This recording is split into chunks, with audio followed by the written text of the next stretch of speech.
لوگ کیا کہیں گے؟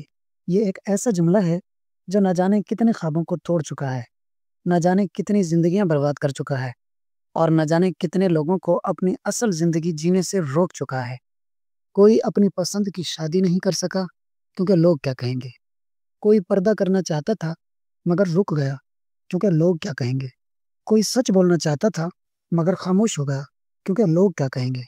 یہ لوگ آخر ہیں کون؟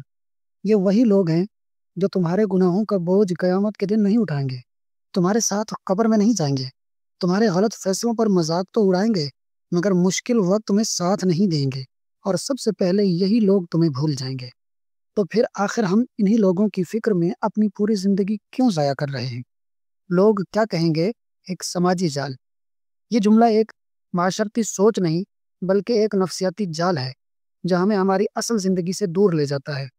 یہ جملہ ہمارے خوابوں کا دشمن ہے، ہماری کامیابی کا راستہ روکنے والا ہے، اور سب سے بڑھ کر یہ ہمارے دین پر چلنے میں رکاوٹ ہے۔ لوگ کیا کہیں گے سے کیسے نجات حاصل کریں؟ خود اعتمادی پیدا کریں۔ اگر آپ کو یقین ہے کہ آپ جو کر رہے ہیں وہ صحیح ہے تو دوسروں کی پرواہ چھوڑ دیں، اللہ کی رضا کو مقدم رکھیں۔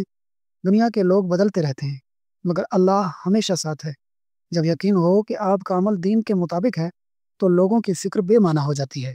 اپنی ترجیحات طے کریں، کیا آپ دوسروں کی خوشنودی کے لیے جی رہے ہیں یا اپنے مقصد کے لیے؟ مثبت لوگوں کی صحبت اختیار کریں، ایسے لوگوں کے ساتھ رہیں جو آپ کو سپورٹ کریں، نہ کہ وہ جو آپ کے خوابوں کا مذاق اڑائیں۔ وقت کی حقیقت کو سمجھیں، یاد رکھیں وقت گزر جائے گا اور وہی لوگ جو آج آپ پر تنقید کر رہے ہیں کل آپ کو بھول بھی جائیں گے۔ یہ دنیا عارضی ہے اور اس میں بسنے والے لوگ بھی۔ اگر تم نے اپنی زندگی دوسروں کے مطابق جینی ہے تو تم کبھی خوش نہیں رہو گے۔ اصل کامیابی اللہ کی رضا میں ہے، نہ کہ لوگوں کی رائے میں۔ تو آج فیصلہ کر لو، لوگ کیا کہیں گے کہ زنجیروں کو توڑو، اپنے خوابوں کے پیچھے بھاگو، اور اپنی زندگی اپنی مرضی سے مگر اللہ کے حکم کے مطابق جیو۔ لوگ ہمیشہ کچھ نہ کچھ کہتے رہیں گے لیکن تمہاری زندگی تمہاری ہے۔